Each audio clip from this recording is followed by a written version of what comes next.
Hi, I'm Alistair Shipley. Driven by the beliefs that everyone has something special to offer, I created Not So Average, the podcast that proves that you don't need to be in the top 1% to be truly extraordinary. Each episode spotlights everyday people from your community, the very individuals you might pass on the street. These relatable stories reveal that whether you're a jack of all trades or a niche specialist, we all have unique experiences and valuable lessons to share. Imagine if we all took a moment to realize we're all not so average. Let's get after it.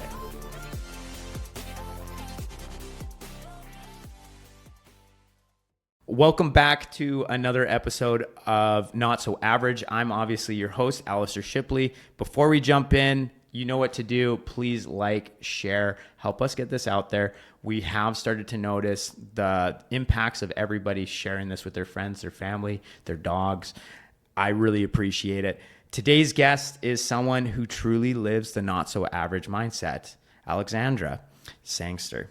Did I pronounce that right? Yeah, Sangster. Okay, perfect. So she launched Sarjesa, a socially driven company while still a student at Mount Royal, and now additionally leads Buzz Nutrition, all while building a bold culture of experimentation and purpose. She's been named a top 30 under 30, has made a focus of bringing manufacturing back to Alberta, and continues to advocate for women and communities through everything she creates. Her story is one of grit, giving back, and redefining what success can look like. Let's get after it. Alexandra, welcome to the podcast. Thank you. Can you write my LinkedIn bio? That was amazing. This is kind of the stuff that I have the most fun with. I'm not going to lie. I am of the generation that AI plays a factor, but I find all the points that I think are really interesting. Then I put it through kind of my own filter, and then I rewrite it over again.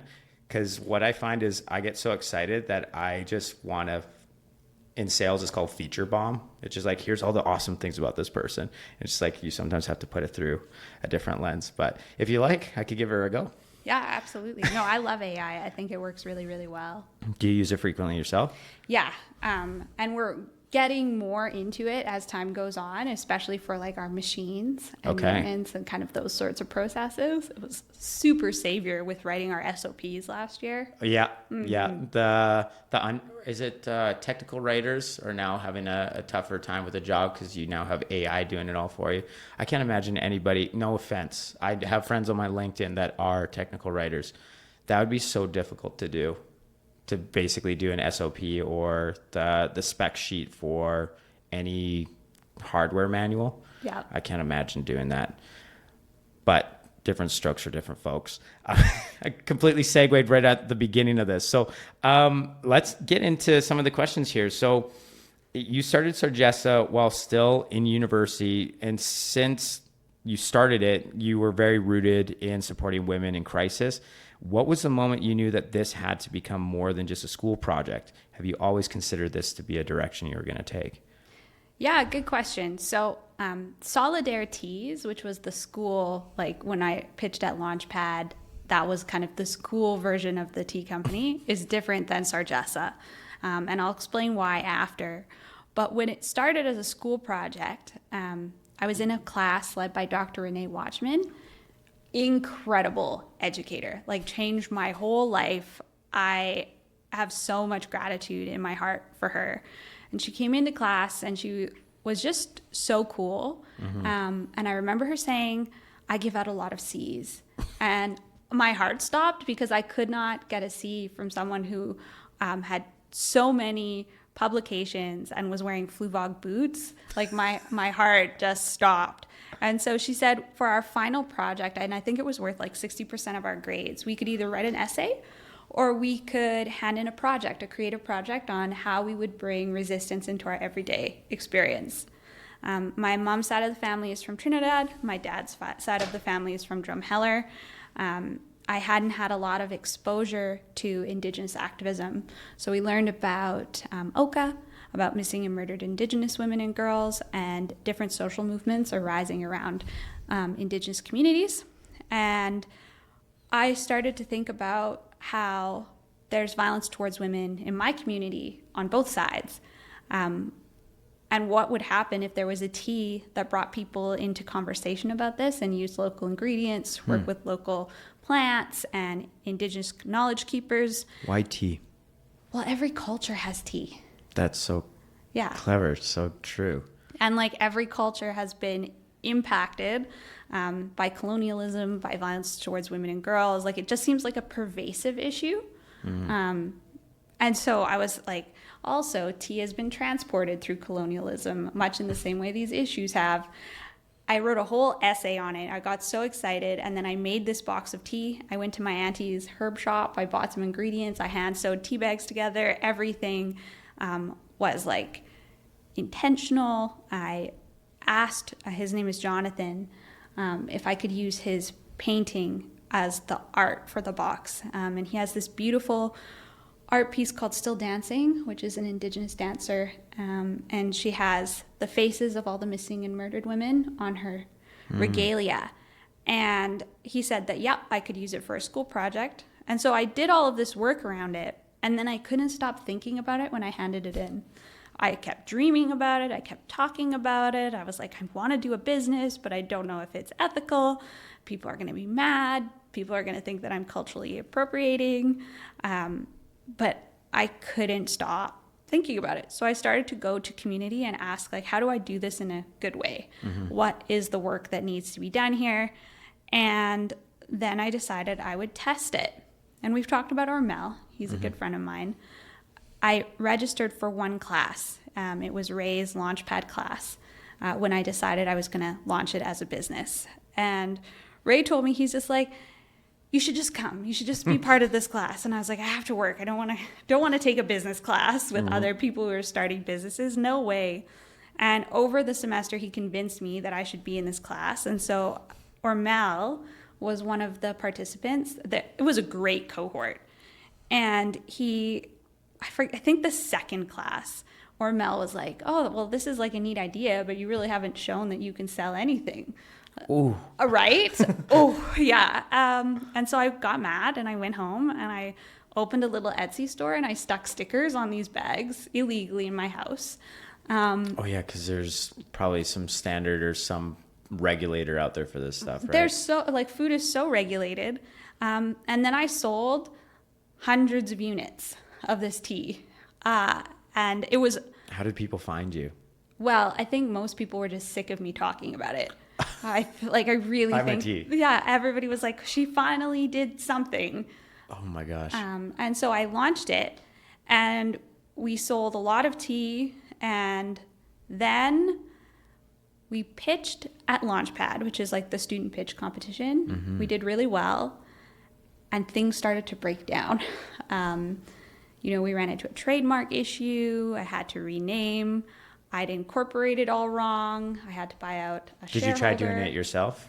Trademarking? We didn't try. We did it. Okay. We did it ourselves, which is like even worse. Yeah. They always say like you got to be scrappy when you start a business and, try and do things yourself if you can. And that's always been like a division of like, it's easy enough to do, but if you do it wrong, the ripple effect is so frustrating to go through. Yeah. I think the most important thing, if I could go back, is differentiating between like what are the things that if you get it wrong will have huge impacts on your business, and like getting help with that from people who are friendly, wise, and skeptical, or like figuring out which are the things that have no impact really because you're just at the start, like branding, things like that, and doing those things, and then just like outsourcing all the rest. Yeah, that's fair. It's interesting how all these different classes kind of came together, and eventually you had these dreams about taking it further, and then you had friends that almost challenged you, and then now you're here, which is really, really kind of a fun part about this podcast. Is it's never just one action that leads you to the path that you're on. It's kind of a whole bunch of other signs. So that's awesome. Thanks for sharing that. You've been really open about growing up around hardship and how the women's stories in your life have shaped the lens on responsibility and community. How did these early experiences continue to show up in your leadership today? Oh, that's a really good question. So I was raised mostly by my mom and my grandmother. My dad was incarcerated on and off multiple times throughout my life. And I think I learned entrepreneurship in kind of two ways. So my mom worked several jobs. She was a teacher, but she also taught private art classes, cleaned houses, really did so much. She babysat to keep us in this kind of private school. And what I learned is that if you work really, really hard, you can make things happen for yourself. And then the other side of that is my dad would build businesses, and he would get kind of halfway. He'd have a really good idea, and then it would kind of get derailed because of choices he would make, or different sort of issues that he had. And I thought that dreaming big and articulating kind of a bigger vision or a bigger goal, kind of like, small business doesn't really have necessarily a why, but like entrepreneurship, it's very rare that you hear a founder that's like, I have only a small why. It's always like, I want to change the whole world. Yeah. I want to put food on the table. Yeah, exactly. I was really scared of kind of that thinking, because to me, it represented some really painful experiences, really painful memories. And it shows up in my leadership today because like I have all of this determination and a lot of learning about like taking small steps and building things that are wonderful, as well as like a lot of techniques that have come out of being trained over a period of time through university, but also through the Trico Charitable Foundation, work experience, and then like just life experience. But I still have fear, like, and emotions around like, if I put out this big why that I want to help all of these women and do all of these things, and I'm not fully there yet, will people think I'm a fraud? Will people think that I am not doing what I say I want to do? Or that like, some of these big problems that we want to solve, they haven't ever been solved. If they had, we wouldn't be in these situations, which means that there is no clear path to it. So a lot of it is probably not even just one path to it. Exactly. Experiments, tests, some of them work out really good, some of them go wrong. If I'm spending time experimenting, is that wasted time, or is that going to be seen as not progressing to the why because we so often have to start again? So I carry a lot of mixed experiences. I think when you have that sort of trauma, you can either let it be like a big thing you're carrying on your back up the mountain, and it becomes really difficult to climb the mountain. You can still do it without doing that work. But if you do the work to kind of like lift it off and let it go, it can be such a powerful motivator. Yeah. Kind of following your mountain analogy, I'm sure if you also have a team around you that helps you carry that burden and you split the load, it makes getting to the peak or the summit a lot easier. And it seems like you've done a pretty good job of building a community. So yeah, kudos to you and thanks for sharing that. You wrote, and I can't remember where this was, but you said there are no silver linings to these experiences, only the silver linings we choose to create from them. Can you share a moment where you consciously chose to turn pain into purpose? Oh, yes. When I bought out a shareholder in the early stages like of Solidarities, I felt like such a failure. I was so sad. And I remember thinking like, I'm just like never going to recover from the feeling of letting myself down, and how painful that was. Can I ask why you felt that you were letting yourself down during that time of buying out your partner?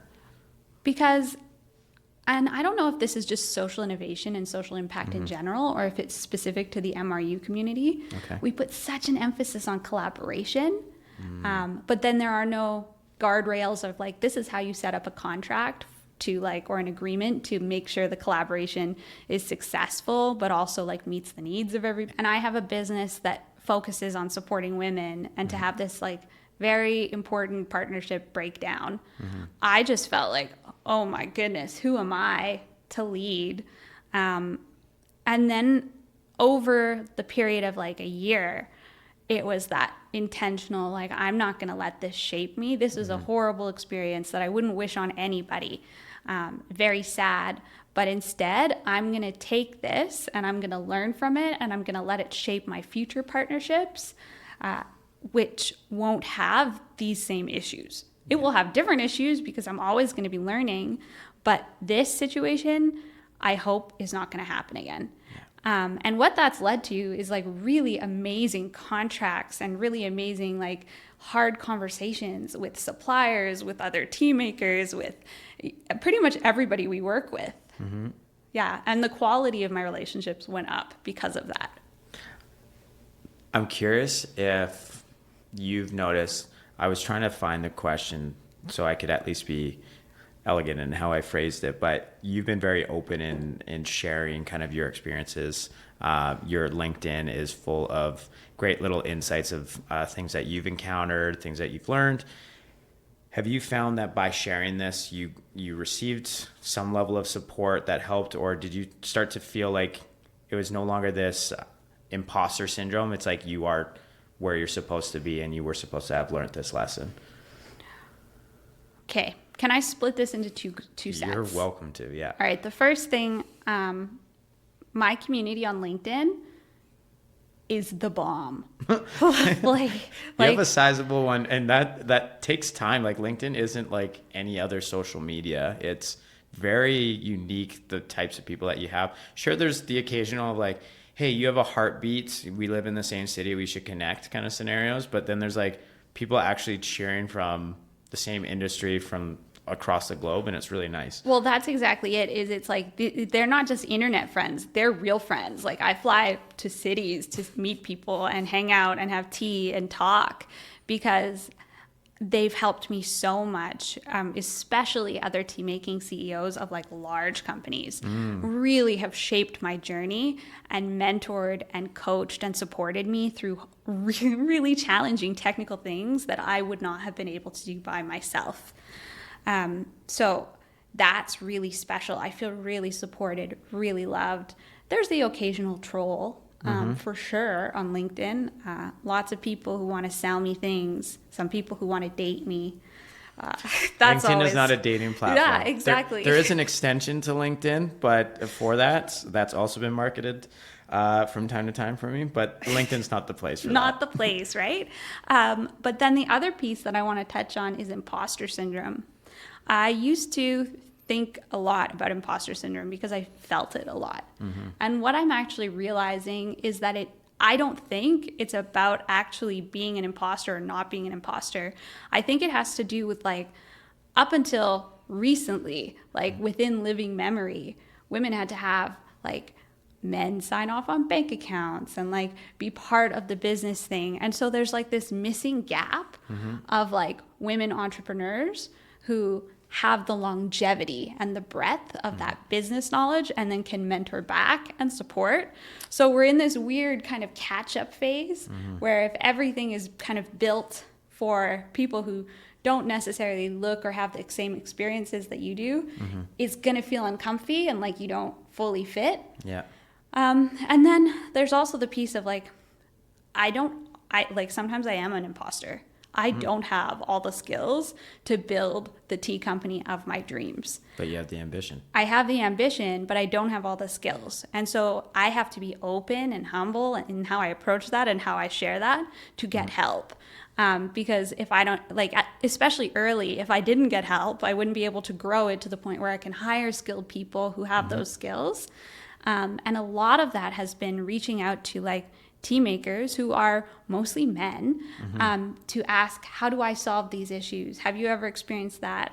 And they have just been phenomenal to me and like really supportive and really get it, what I'm trying to build in a way that like I don't think local mentorship, like it's nobody's fault, but there are no other giant tea companies in Calgary that I can just go to and be like, how do I fix this machine? Yeah. And so I think we're kind of limited by what we can see. And so much of Alberta manufacturing is gone and has been outsourced. So it's hard for people to fully see the vision of what I'm after if I don't go elsewhere. This is probably one of those scenarios that the globalization, thanks to social media, has been a benefit for.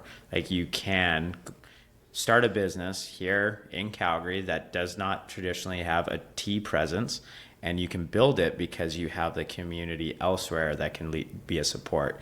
And I've experienced that too when we were at Robotics. Scott Gravel always joked around that Calgary is the hotbed for robotics, and it was a joke because obviously there is no ecosystem for robotics here. Boston was kind of notorious for it, and then some areas in Asia, and Europe. But yeah, he found the network, found the people, and you could source. But I think a part of your LinkedIn. Wait, can I tell you one thing? Yeah, go for it. Okay. The thing that I think is amazing about what you just shared is that now Calgary has this reputation for robotics and for that ecosystem. Same. I started this tea company. Now people from around North America and the world reach out to me and our team to make their products because we're trusted for like sustainability, for ethical sourcing, for, fixing mistakes we make, things like that. And so we are bringing tea manufacturing to the forefront here in Calgary in a similar way within our industry. Mm-hmm. That's wild. Right? Wild. Yeah, that is so cool. It just takes one. And I think you being, I don't want to say, but maybe not say I don't want to say it, but you have been vulnerable on social media, and I think it's helped other people recognize like, hey, there's an opportunity in my own backyard to do these sort of things, or there's an opportunity for me to help Alexandra, stuff like that. So I think that's awesome. Changing gears a little bit here. So you mentioned before this podcast that your family has a rich heritage in being kind of one of Canada's original health food families. Yeah, so Wally's family. Okay. So Wally is my partner. His parents, his grandpa started Sangster's Health Foods. And then his uncle Roy took the health food store concept and grew it with Daryl and his other children to be this like amazing set of health food franchises across Canada. Sold it twice, bought it back once, just an incredible family. But then Wally's parents, Wally's mom is one of the lights of my whole life because she's very like me. She's very direct. She knows what she's doing. And I remember when I bought out my business partner and I got into trouble with AHS for like producing in my house. She called me and she's like, so you think maybe we could have helped guide you on this at all? You think maybe your mother-in-law might have known a little bit about health foods or tea? And she sent me this beautiful manual sealer that I could press and it would seal my bags instead of using a hair straightener. Okay. Yeah, and out of that came this like amazing relationship where I've gotten to learn from all of Wally's family about like building a business and like the ins and outs of health foods and like advising me on, different ingredients we can use, how to source, and really opened me up to like plants as functional versus just plants for flavor. Go into that. Plants for function versus plants for flavor. Herbal medicine and herbal teas, like all of them have different ingredients and chemical constituents that can impact your body in really good and sometimes really terrible ways. Like, you don't want to have senna tea, like too much of it because you'll poop your pants type of stuff. But like there's like, Or if you need that. I guess if you need it, but like don't drink too much of it is what I'm saying. Like all of these things, all of these ingredients, they can work together to create very specific health impacts. And what I think is great about Sangsters is they went through the process of like they had their own manufacturing facility for their supplements as well as all of their stores. And they had natural product numbers, which is like through Health Canada, you have to take your formulation and you have to apply, and it's like rigorously studied to make sure it meets these quality standards. Interesting. To like verify that what you're getting does what it says it's going to do and meets like a certain level of like quality. Interesting. Yeah. And so having that sort of knowledge and being able to ask questions from people who are like my family and safe to talk to, and safe to make mistakes with, was really, really important for me. That's awesome. So kind of pulling at that thread a little bit, what role has mentors, especially like wise skeptics, Friendly wise skeptics? Yeah, that's my favorite. So played in shaping your direction here? Friendly wise skeptics is a term from the Trico Charitable Foundation, and it can be mentors and coaches, but it's not necessarily just mentors, coaches. It's people who are friendly, wise, and skeptical. So they've been on the path, they see where the holes are, and they can tell you where your plan is going to go awry or when you're going to fall into a hole. Yeah. And that has been such a big theme for me on this journey because it's a technique I use all the time. If I don't know something, first knowing that I don't know it. Anytime I have a problem that I can't solve, it's finding people who know how to do it and are doing it really, really well, or who have had a really negative experience. Sometimes I try and find both who can. I think this is really interesting because it sounds like you're taking the approach of you're seeking out these friendly, wise skeptics versus a lot of people have the issue of skeptics finding them and then listening to their opinions and thoughts, because you can get inundated so frequently with like people's opinions, and it's how to know which path to take. Right. And I think that, have your filters on. A lot of entrepreneurs out there who are building things very different than a tea company think that it's the same. And it's not. If you're in an industry that's not regulated, I can't do the same things you can because I have different levels of government I have to respond to. And that's just the way it is. But there are specific people who,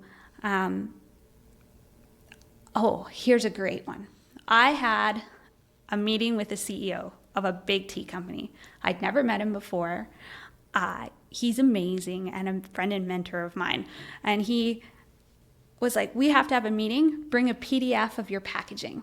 And I was like, oh my God, this guy wants to meet with me. He's so cool, so famous. and he's doing such good impact work. And I get on this call and we went through the PDF and he told me, here is an issue that if you don't correct, it will be a long-term issue that you have to fix. You can't say this unless you can back it up in this way or that way. Your image here is too small. You need to enlarge it.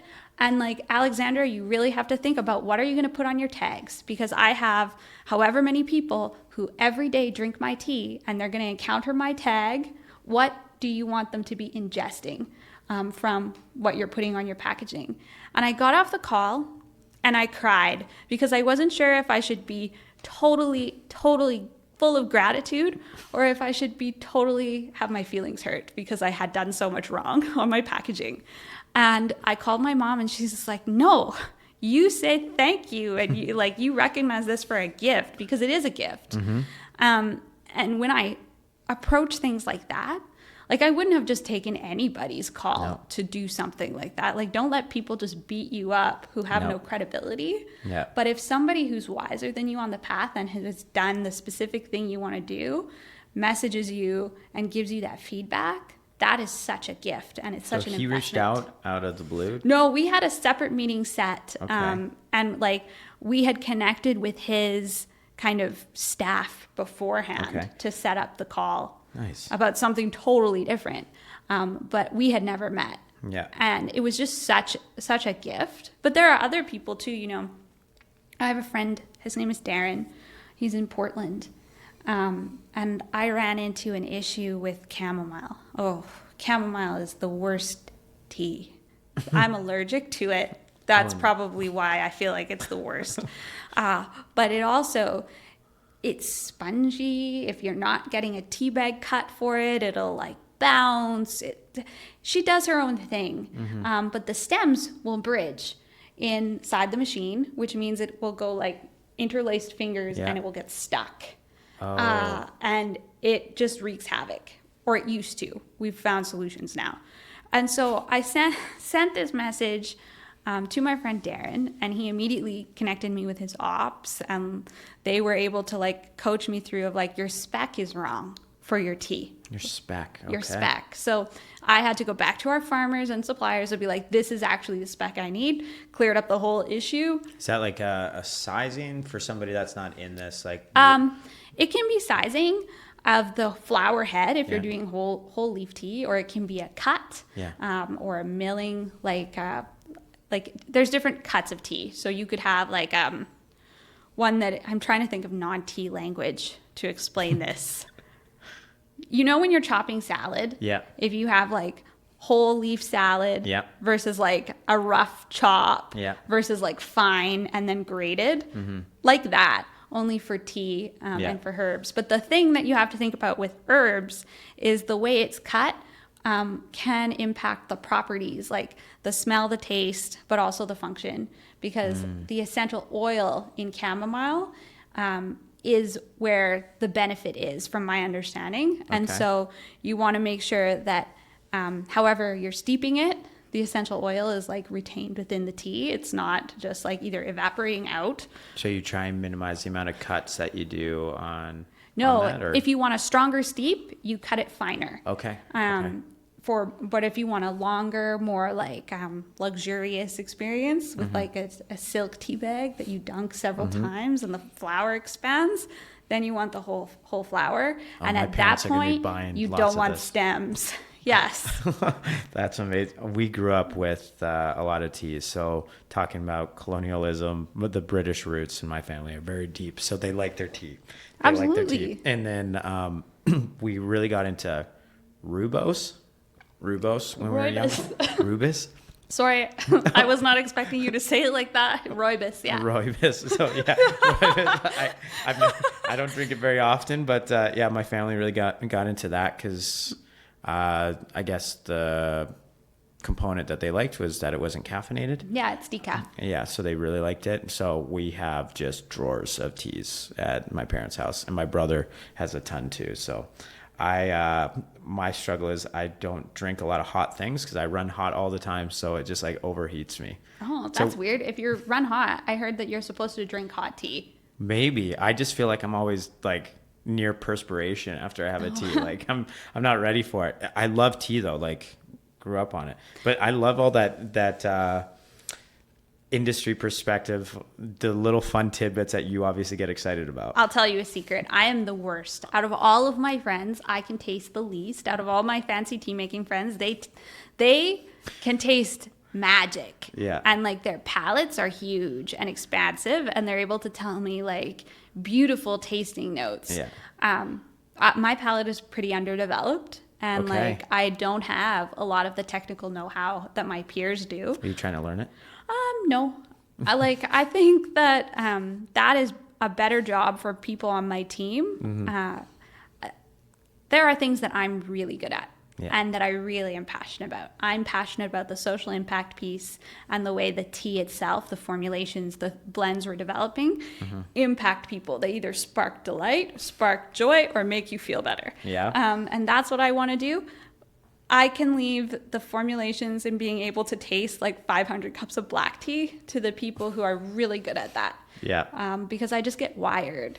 And then I get like... From the caffeine or just from overstimulation? The excitement of like tasting all of these things. And then I get bored because it like, if you're doing it properly and you have like consistent, it should taste the same. We were talking about this before we started the podcast, but Chris Williamson has his drink company, and there's an episode that on his YouTube that he released like 4 or 5 days ago, and it's about him going through the tasting of his new releases, and he kept a stack of all of the tasters, and he probably had like 300 cups of coffee by the end of it, and he said he didn't sleep for like 2 days just from having little tasters for the whole day.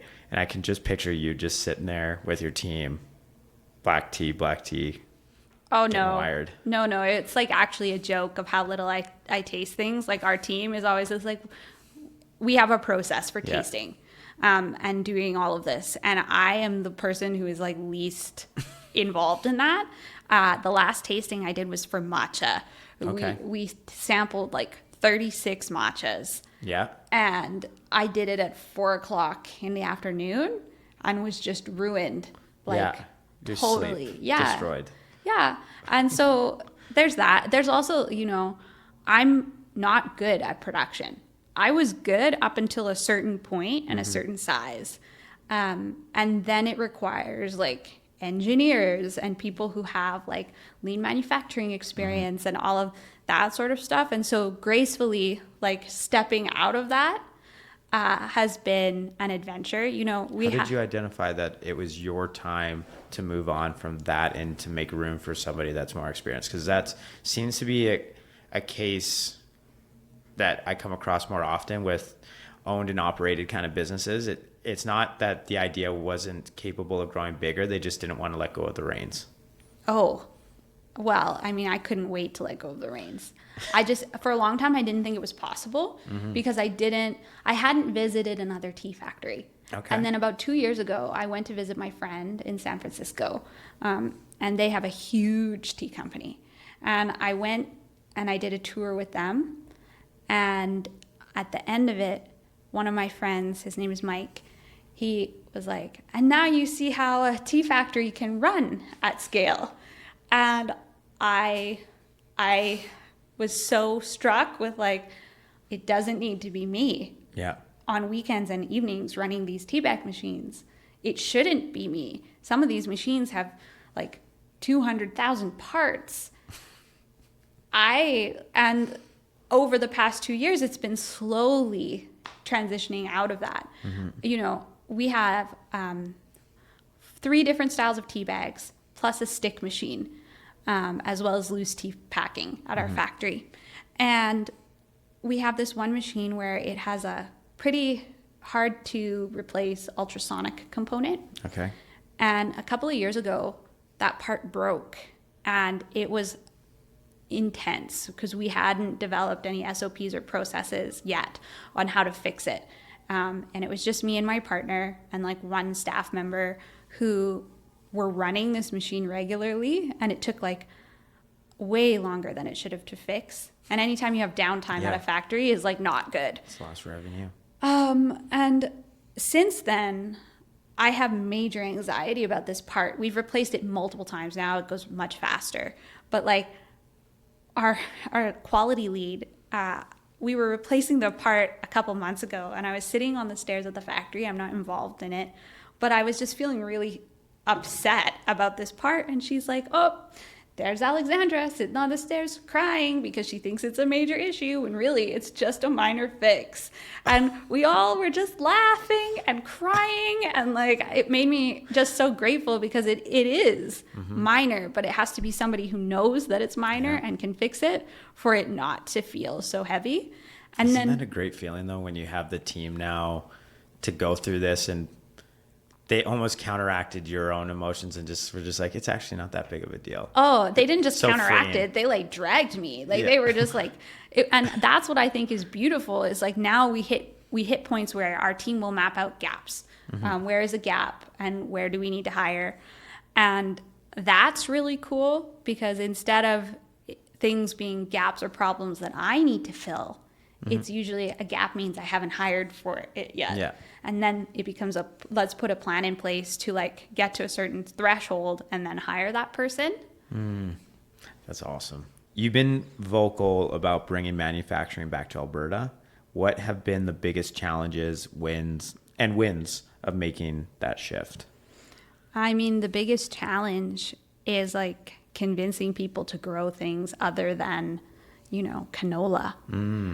We have amazing farms. Working with the agriculture. Okay. Yeah. And like to get the volumes and the velocities needed to bring the cost of producing certain ingredients down. We have a couple of herbal farmers in Alberta, and they're amazing. Like you personally or Alberta in general? Alberta in general. I'm not a farmer yet. Paul would have that otherwise. He keeps telling me that one day I'll have a farm. Maybe. Can't wait to see that happen. Yeah, I think with it there being so few, the prices are really high, to the point where we source like a number of Alberta ingredients and a number of Canadian grown ingredients. And at scale, the tea would, if we used all Canadian grown components, our customers wouldn't be able to afford it. I wouldn't be able to afford it. It's so expensive.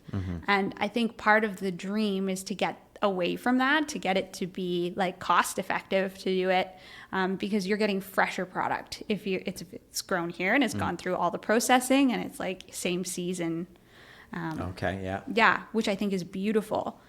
We're not quite there yet. The other piece is like, you know, people don't know how to do some of these things with our equipment, with our machines. Like, they know similar things, but it's not tea specific.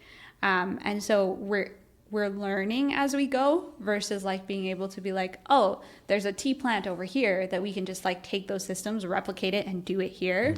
And what that has caused is issues with cash flow, because it's hard to cost out exactly how much it will cost to do something here in Alberta versus like somewhere where, you know, you have a tea machine parts facility, like just down the street, or like a maintenance company that like this is their specialty, having to ship things to the US or to Japan or Italy.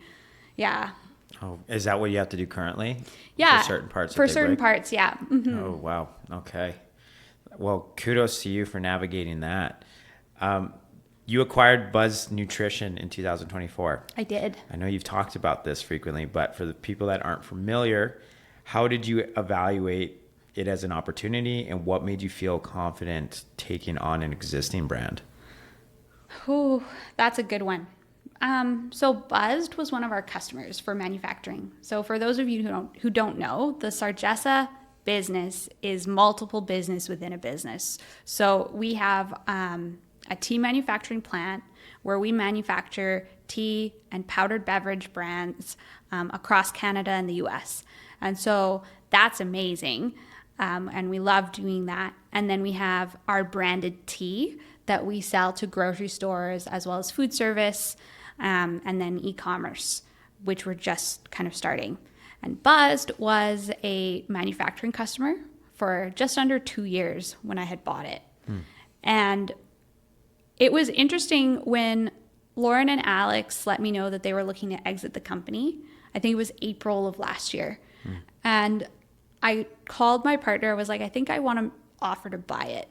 And that is what started a very long process of negotiation and a lot of back and forth. And I think I went through and I evaluated it as a manufacturer based off of kind of where I could see things that needed to be changed or fixed based off of our manufacturing processes, changes that I would have wanted to make, but they didn't have approval or capacity for at that time. But then I also looked at it from like the Sarjesa standpoint of like what worked really well for our brand development and our growth as like tea that could be applied in this situation. And then I also talked to my family with their supplement business. And about like how that product would integrate. How it would work on shelf. And they came back with some really solid recommendations. Ultimately, I bought it because when I'm doing demos at the grocery store, people are asking for milk and sugar in their tea. And I didn't want to refer them to other products. I think where people get stuck, especially with brands, is like, I'm not looking to build a business to sell. I'm looking to build a business that owns a specific manufacturing vertical for a number of products, and can capture a larger share of consumers' baskets when they're grocery shopping. And so when I think about that, and I think about the ways that we can make different products or support different needs within the food industry, it's all in support of like this greater vision of supporting women.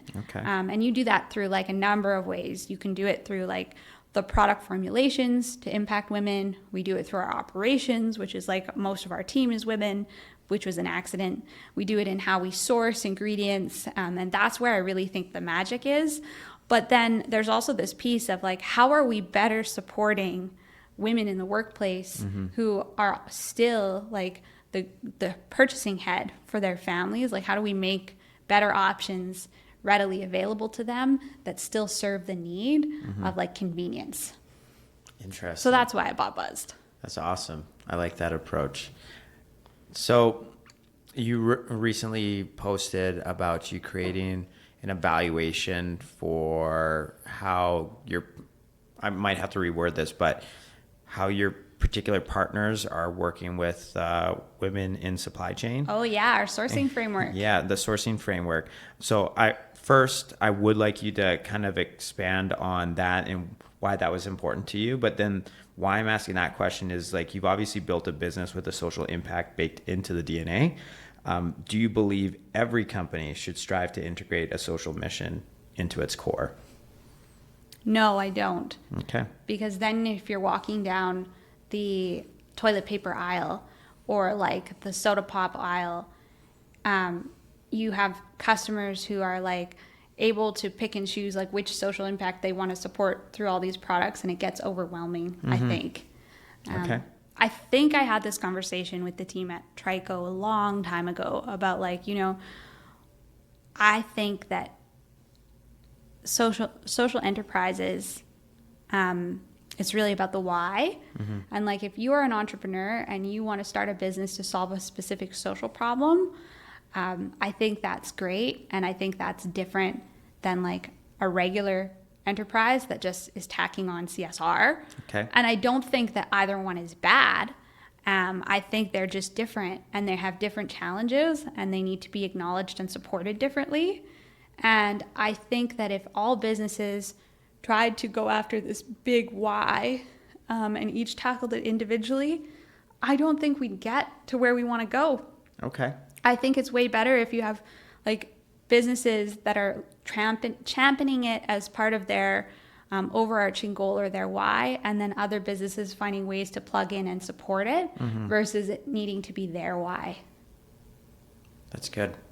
That's really good. Yeah. Wow. So my full-time position, because this is a very enjoyable hobby at this point because it doesn't pay the bills, but yet it will happen. But my full-time company is looking at how do we incorporate philanthropy into kind of our business. And I think it's kind of more me really pushing for it, because when I was in university, I read a few books and mixed reviews on what people think of him, but Brett Wilson here in Calgary, he wrote in his book that philanthropy is good for business, and very much a capitalist. But that Like good lawyer Brett? No, Brett Wilson, the oil and gas. Oh, okay. Yeah, oil and gas multi-billionaire here in Calgary. And that put me down a path of really fixating on companies like Tom's, Warby Parker. Then this one is more a charity, but Charity Water, and just really loving the vision. And I think that there is, in terms of this, having a social mission, if you can incorporate it without it being a marketing ploy, is really beneficial. Yeah, I think it's about how you blend the social and the entrepreneurial, and you should talk to Dan from the Trico Foundation about this. Like, none of what I'm about to say is my own thought. Okay. This is all from the foundation's work on progressing social entrepreneurship.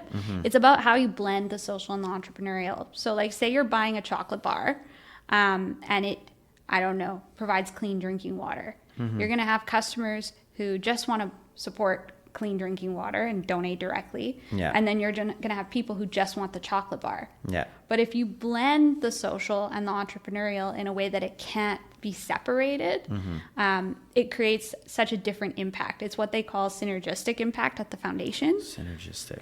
Okay. Yeah. They have a whole bunch of like free materials online, but one of the examples that I love that they talk about is this model called Discovering Hands. Okay. It's a model? No, it's like it was a model that we used to talk about social entrepreneurship at the foundation. Okay. But it's a business based in Germany. They hire visually impaired women to give breast exams. And women who read Braille, and this is the way I understand it, it could be hypersensitive. Yeah, can find to touch. smaller imperfections more frequently. And it's a better quality service for the customer, not in spite of the social impact, but because of it. And those sorts of models, I truly believe that is the way for social entrepreneurship.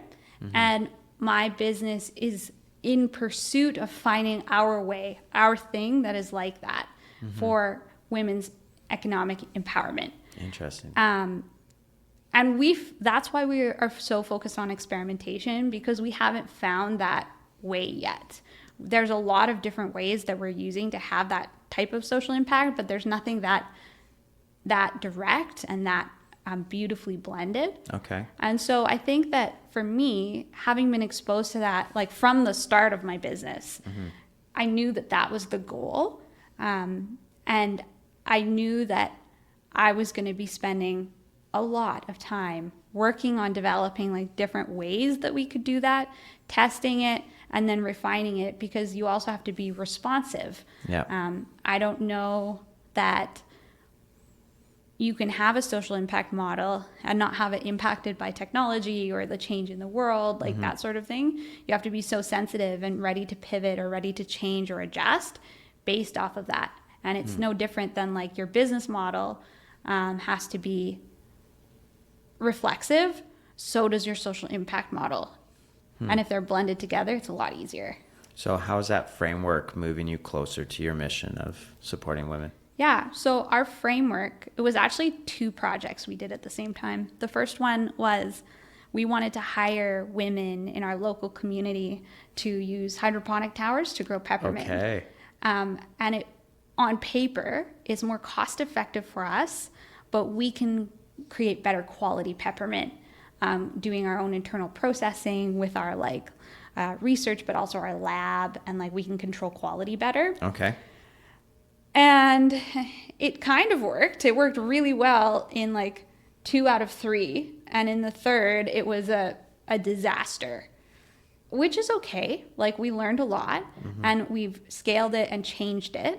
And we'll keep going with it. We learned a lot about like the kind of supports you need to support women with housing. Because that was the whole premise. We were going to provide rental subsidies in exchange for growing this peppermint. Here in Alberta? Here in Calgary, yeah. In Calgary, awesome. Because right now there's such a gap with affordable housing and like emergency housing. And so ultimately there are a lot of things that we need to put in place for that to happen. Yeah. And a lot of like infrastructure pieces that we're still building with our team. So we scaled it back. We started now with seeds, and like there's a lot of teaching. I think what I expected was people would just be able to grow peppermint because I had assumptions about how that worked. And then now, having learned what we did and going back and just like building core capacities, similar to like if I had first started, I wouldn't have been able to run the tea company as it is today. I had to learn my way up into it. Yeah. And then the framework is the second piece, where we want to support women through our supply chain to not experience domestic violence. Okay. And a lot of that has to do with economic empowerment, but like a whole bunch of techniques on like how you can support women at the farm level and supplier level. Interesting. To reduce the kind of circumstances that can create domestic violence and dependency. Are you working with any organizations right now in particular, or is this something that you're kind of doing? No, we yourselves? developed it in-house. In-house. And so we hired some contractors to come in and support, and then we've been implementing it with our, in different versions, right? The original framework was going to be interviews and an audit. Okay. But like our farmers are just, they are already audited so much. Yeah. And it's such a cumbersome process. So we're changing it and updating it a little bit to be like less kind of huge and onerous. But, right now, I think that there's kind of 2 prongs to what we see with supporting women on this issue of violence. Yeah. The first prong is the techniques and ways that we use to understand the violence that's already happening and prevent it or help people get out of it. Okay. But then at the top is the second prong that we're still working on, is preventing it in the first place. And that has to do with beliefs and values and attitudes about women and their role within agriculture, within business. And that one is a lot harder to address. There's 2 pieces. People don't recognize it's a problem. Okay, yeah. and it can happen for a lot of reasons. And it doesn't involve just women, it involves the whole community. And it's about healing those and changing those thought patterns for the whole community versus just like one family, one person. And then the other piece that I think I'm still thinking about, this work is important. It doesn't necessarily create better quality tea. So that blend that I was talking about before is not there. So that means that exactly. That means that the costs aren't necessarily ones we can pass on to the customer. Okay, so they're not justified in terms of product offering. Exactly. But like, I think that there are ways that we can work on that and change that. But this is why I think having a culture of experimentation and like working together and collaborative with other tea companies is so important. You know, my friend Zara, she's from Ahmed Tea in the UK. Okay. She's doing incredible work to support women. And I just feel so lucky to like exist in the same time that she does, because she is so cool. And the work she's doing on like digital payments and stuff like that, I'm learning a lot. Okay.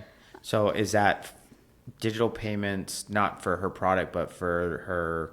To the farms. To the farm. Awesome. Because think about it. If you're a woman and you're working on a farm and you don't have electronic banking, and you're just saving cash, you can't participate in in the economy the same way, and like inflation the impacts. Is so interesting. That's a really hot place right now. Grant and Wade. Well, yes. Wade specifically is dealing with kind of like the lending economy and stuff like that in his work through MIT and stuff. And that space is so interesting. Wow, that is cool. Right? And so she's amazing. But like, there's a lot of people doing phenomenal work in tea. And so working together to really understand the problem and like how to solve it at scale. So are you going to adopt, if she figures out this whole digital payment thing, is that something that you plan on adopting for your own? I mean, she has figured it out, it seems like. I've thought about, like, her and I, we've never met in person. I'm hoping to have tea with her when I go to England this year. But I think that there's the piece of, like, I definitely want to emulate. I definitely want to learn from and support her work without being intrusive and taking up space. And I think aligning in that way and like working together is the best possible approach. So I still have lots to learn.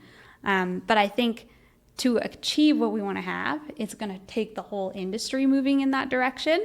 This kind of flows nicely into my next question, because you brought it up quite a bit about experimentation. So you've built a culture of experimentation with your business. What does that actually look like behind the scenes, especially after a merger? And how do you encourage your team to try new things without fear of failure? Yeah, I mean, failure is a part of it.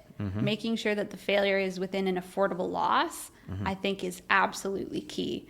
And that can look like a lot of things, like making an experiment small enough that like nothing is so dependent on it that like it impacts other people. Like with our small growing experiment with the hydroponics, we didn't just roll it out to like hundreds of women who would need this money to be able to get, we rolled it out with like 2 or 3 people who we had relationships with already, who were not dependent on this working. Okay. Who were open to learning and understood that this was like an experiment. And that, I think, is like, you brought up Tom's Shoes before. I forget what it was that I read about Tom's Shoes, but I know that they've had a lot of learnings around their social impact. And so being able to see people who've had like big impacts, but also like unexpected impacts that are like consequences, really made me afraid to like do anything, because like I didn't want to impact anybody. And then Dan at the foundation, we have a cheat sheet that has like different ways of thinking through challenges and opportunities, as well as like how to navigate when you get stuck.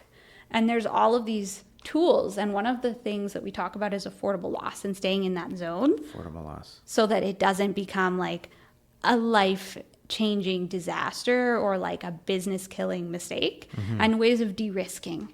And so our team is really I use that language a lot. It's been challenging to get everybody on the same page with it, but it's small things like experimenting with different flavors or different packaging styles, or making experiments with like the way we set up our equipment. We're lucky in that like a lot of our machines are quite movable, and they're like on wheels. So we're able to like reconfigure or try different parts, and try developing our own parts and seeing what works, what's not going to work. Yeah, I like that. How important has your experience with Trico been with the direction of your business? You brought it up several times. I would not be who I am without the foundation. Patrick and Wayne Chu and Eleanor Chu are an amazing family. They started Trico. And then I worked at the foundation as a summer student right as soon as I launched Solidaire Teas. And I learned so much. But I think the most important thing I've learned is about the techniques and the mindset of how to approach challenges and opportunities.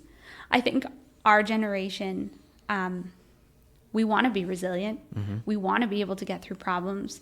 And I also don't think we're necessarily taught tools of like what to do when you fall down, or what to do when you hit a challenge that you've never encountered before. Whose responsibility is that? Is that education? Is that parenting? Is that community?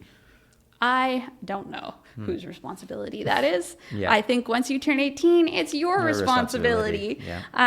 And like certainly if you're listening to this podcast, it's your responsibility to go and check out the mindset videos on the Trico website, because that and practicing those skills has been a game changer for me. I used to get so flooded with emotion, so flooded with fear, so overwhelmed with this idea that I was building something big.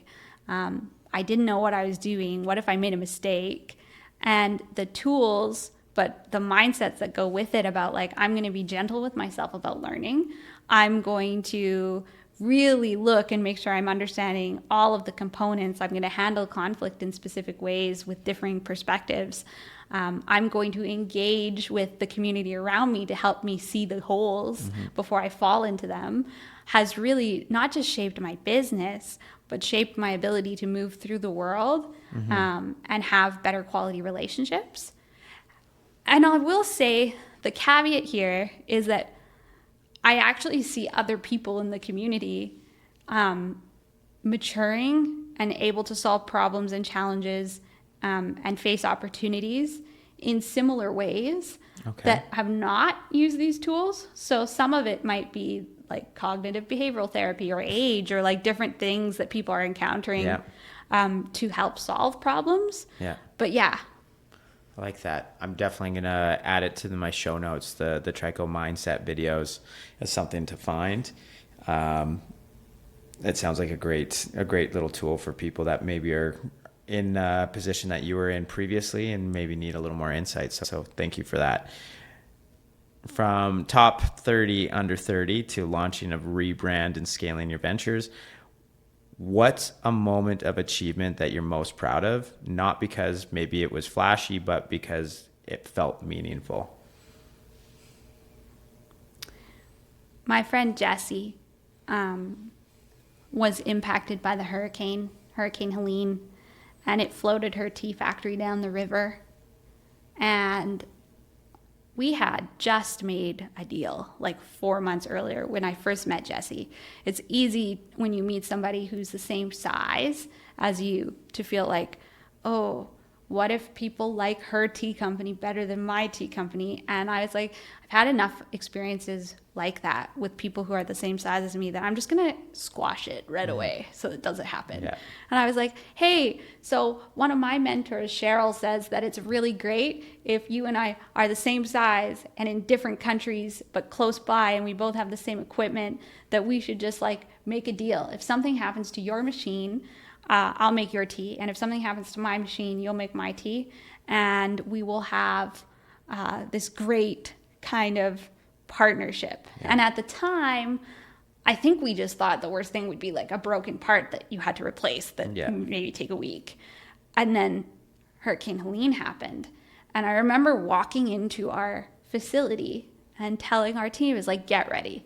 We're going to make Jessie's tea.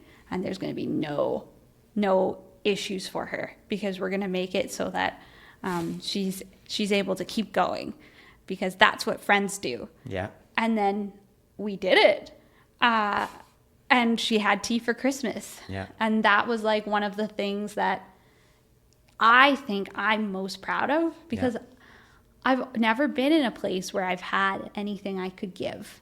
I think when you grow up in the situations that I did, always feeling like you're the one asking people for help or support or extra things, you get into that mindset of like, people are always helping me. And it's the same kind of, now that I'm talking about this and reflecting on it, I seek out mentors and ask for help all the time.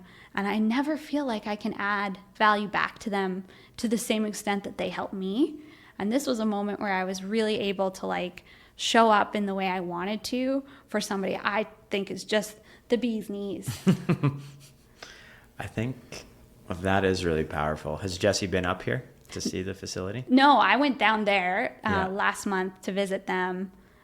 Every time I see their team, I love them more. It was very weird. I came home when I was homesick for Asheville, even though I've only been there once. And I was only there for like 2 days. Okay. But I'm hoping that next summer she'll be able to come. We're hoping to be in a new facility by then. Okay. Well, that's fantastic. In terms of what you were saying about never feeling like you were in a position to give back, and these mentors that were giving you so much, you feel like you can never, I guess even maybe the word would be repay them. I think that's a really interesting view. And I think that view of wanting to repay these people almost takes away from the feeling that they get for giving to you. If they feel like you are indebted to them, it almost takes away from the reason why they are doing it. And that's such a mindset switch too. It's like, I always struggled with compliments, for example. And it made it awkward for other people when they were just like being genuine and just saying something kind, and you're just like try and skirt around it. And then you could see in their face that I literally just took away the whole reason why they did it was to be kind. And I think this is kind of a similar thing there. If a lot of these mentors felt like you needed to give them this thing back, it would just kind of diminish and lose the shine of why they did it. Yeah. And I mean, that could be it. I think less of it is about repayment and more that I want to be seen as an equal. Okay. I want to be seen as able and like something or someone that is going to be their friend one day that they can lean on. I don't think it's necessarily like, I think repayment would be transactional, and that's not what I'm trying for. A great example is I have 2 people in my community, Chris and Aaron. They started this club called the Founders Club. I really just want them to see me as an equal and a friend, but they are doing so much for the community and supporting in so many ways that it can be hard to know how to support them and how to give back. And so I think part of it is just my own journey of learning, like, how do I show up as a good friend for people in the big and the small ways? Yeah. And doing the best I can, and knowing that like one day I will have enough in my head to be able to like actively contribute and support back. Yeah. I think you'll get there. You'll definitely get there. I hope so. It will happen. 1% better every day, right? Yeah, exactly. There's also a component that I think you're taking on, and Ray DePaul has talked about this.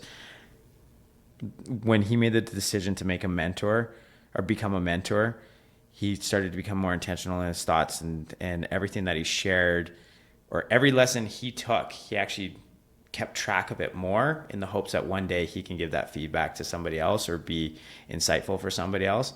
And when I left Adabotics, he was like, you should write down everything that you learned, because one day you might be able to repay that to somebody else. Yeah. And I think that's one thing that you don't really think about in the moment. So that's what I'm trying to do with my LinkedIn. Yeah. It's supposed to be a diary of all my failures. And the reason why is because if I can stop somebody from falling into a hole, or explain my thinking on like why I made the decisions that I did, even if they turn out to be the wrong decisions, maybe that will help somebody.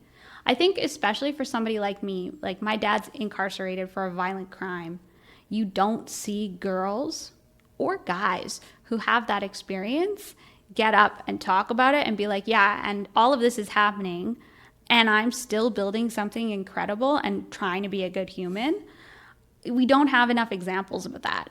And so if I can do that and document exactly how and why I did it, then there's no excuse. There's like a path for the girls who are behind me, who some of them I've actually met, who are incredible and living small because they're afraid of like the consequences of owning that lived experience and being associated.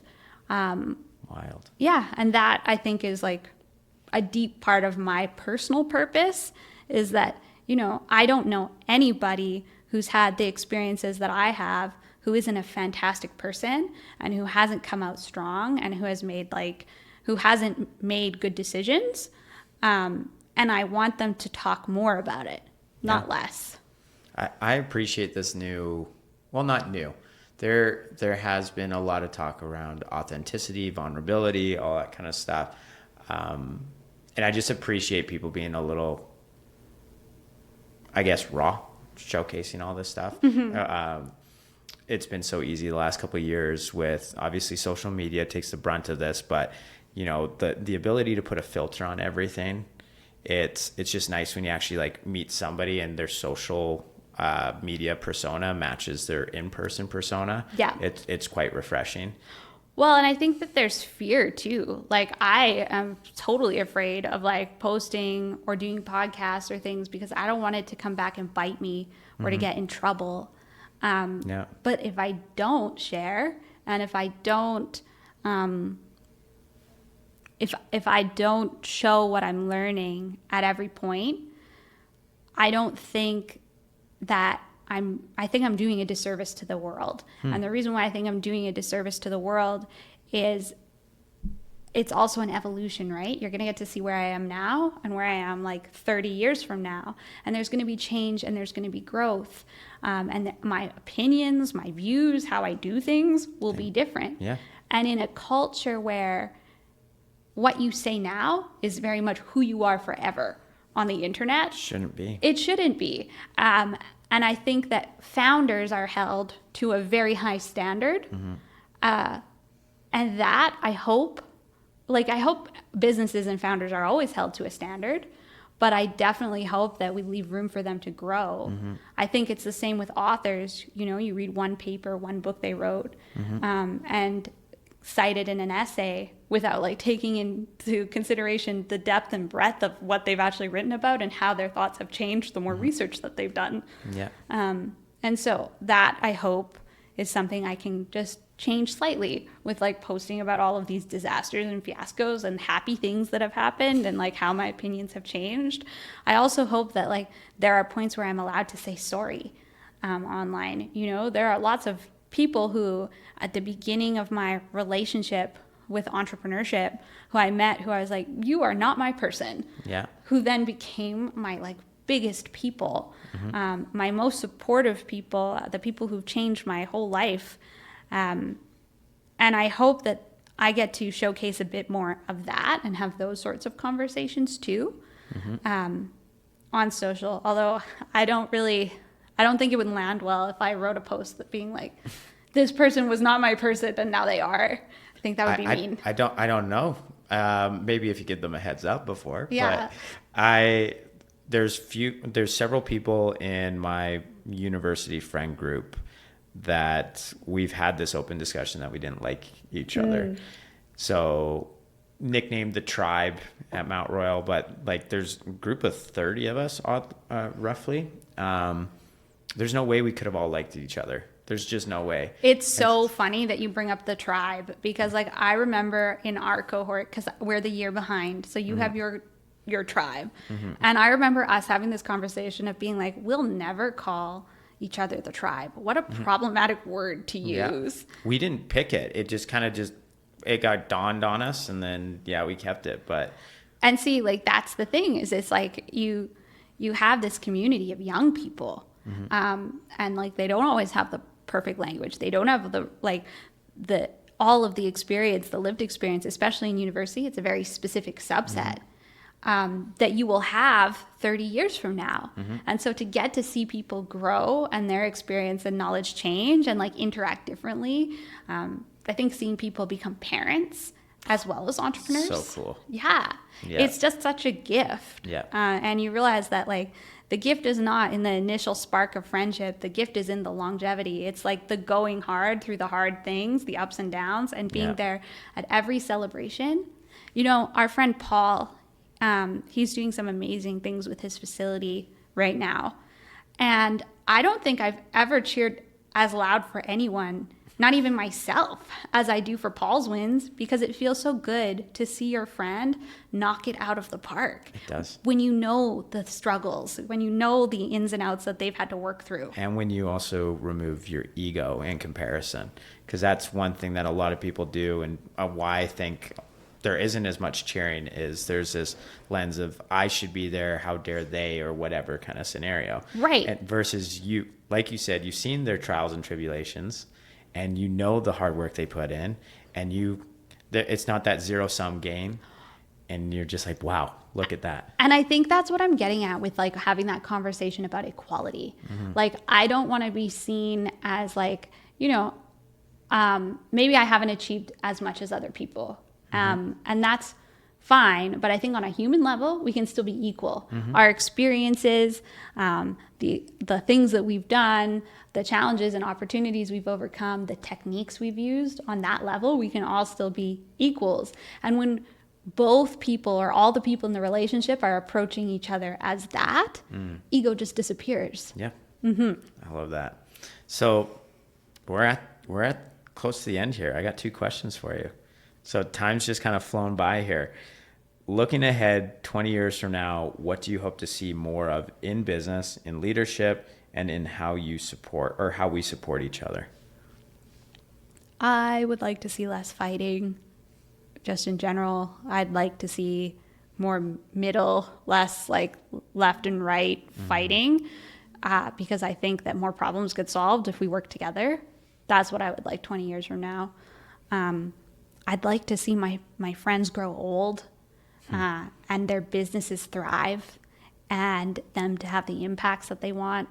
I'd like to see women more at the forefront in their businesses, but not just like, you know, in startups, across industries.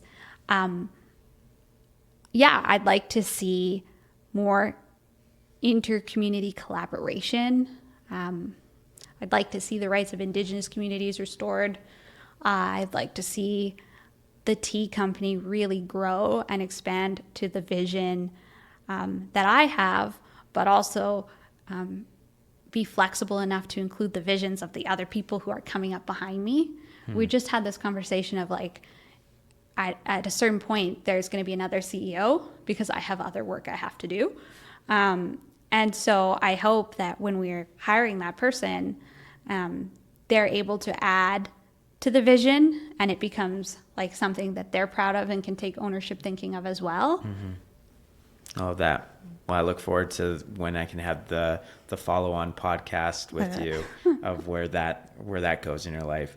So the final question, if someone listening is going through a moment of uncertainty, wondering if their unconventional path is even leading somewhere, what would you say to them? Stop just for 5 minutes, 10 minutes. Try and separate yourself from the emotion. I know it's so scary when you're in moments like that. Go to the foundation website, look up the cheat sheet, and follow the steps. That's what I would say to myself. But I think I would just remind people that sometimes you have to go slow to really develop the foundation. And it might look to other people like you're making no progress. But as long as you can notice the benchmarks and know that you are on a path, keep going. That's beautiful. That sums up the end of our podcast with Alexandra. If you made it all the way, you know I appreciate you. I really appreciate anybody that also shares this and gets this out there. We are just a small podcast based here in Calgary, but we're starting to see a lot more traffic outside of our local community. So thank you very much. And let's get after it. That's awesome. it. Thank you so much.